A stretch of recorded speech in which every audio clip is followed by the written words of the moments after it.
दोस्तों, एक बार फिर आपका हमारे YouTube चैनल पर स्वागत है।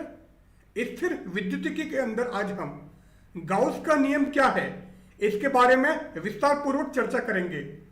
So let's start Gauss's law और गाउस का नियम।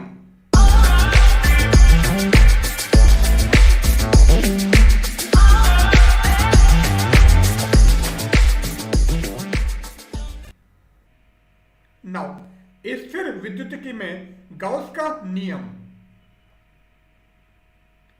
अब स्थिर विद्युतिकी में गाउस का नियम क्या है?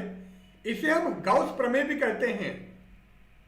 इस प्रमेय के अनुसार किसी बंद पृष्ठ से निर्गत कुल विद्युत फ्लक्स का मान उस बंद पृष्ठ से परिबद्ध कुल आवेश का 1/ε0 गुणा होता है।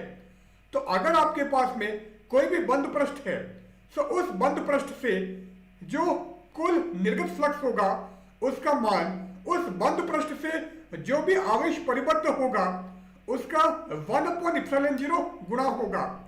और ये जो ε0 है ये क्या है? ये निर्वात की विद्युतशीलता है। यदि सिग्मा क्यू बंद पृष्ठ से परिबद्ध कुल आवेश हो तो विद्युत flux phi is equal to sigma Q upon epsilon naught. यहां ये जो ε0 है ये निर्वात या मुक्त आकाश की विद्युतशीलता है जिसका मान 8.854 इंटू 10⁻⁻12 कूलम्ब स्क्वायर पर न्यूटन मीटर स्क्वायर होता है। Now phi is equal to surface integration E dot D S है। तो अगर मैं इस फाई की जगह ये वैल्यू यहां पर रख दूं तो हमको क्या मिलेगा? Surface integration E dot D S is equal to sigma Q upon ε0। तो यहां से भी आप गाउस का नियम परिभाषित कर सकते हो। अब यहां से हमको क्या मिल रहा है?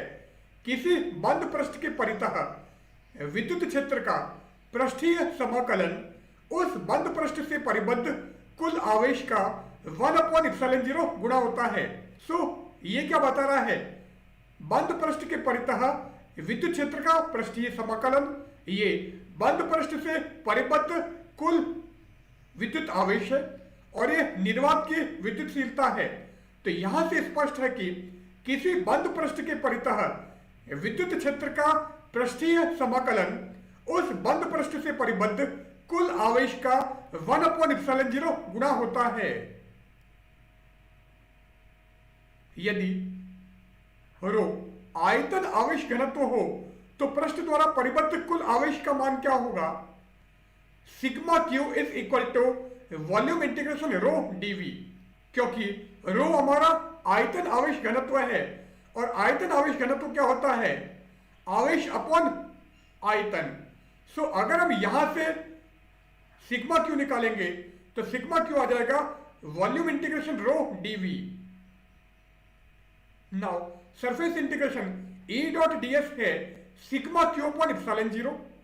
अब अगर आप इस सिग्मा क्यू की जगह वॉल्यूम इंटीग्रेशन रो डीवी यहां पर रखोगे तो हमको क्या मिलेगा? Surface integration E dot D S is equal to 1/ε0 volume integration rho D V. यह गाउस प्रमेय का समाकल रूप है। तो गाउस प्रमेय का समाकल रूप या integral form of Gauss's theorem हमारा ये है। अपसरण प्रमेय से या डाइवर्जेंस थ्योरम से अगर हम डाइवर्जेंस थ्योरम काम में लें तो वहां से हम सरफेस इंटीग्रेशन को वॉल्यूम इंटीग्रेशन में चेंज कर सकते हैं। Surface integration E dot D S is equal to volume integration del dot E D V या डाइवर्जेंस ई डीवी। आप इस surface integration E dot D S की जगह volume integration del dot E D V रख दो तो ये क्या बन जाएगा? Volume integration del dot E D V is equal to volume integration rho upon ε0 DV. तो हमने क्या किया है? इस ε0 को अंदर भेज दिया है क्योंकि ε0 नियतांक है जो आयतन पर निर्भर नहीं करता है।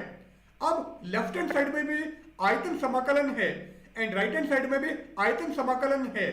तो हम वॉल्यूम इंटीग्रेशन से वॉल्यूम इंटीग्रेशन कैंसिल कर देते हैं तो हमको क्या मिल जाएगा del dot E is equal to rho upon epsilon zero. So del dot E equal to rho by epsilon zero या divergence E equal to rho upon epsilon zero. और ये क्या है? ये गाउस प्रमेय का अवकल रूप है।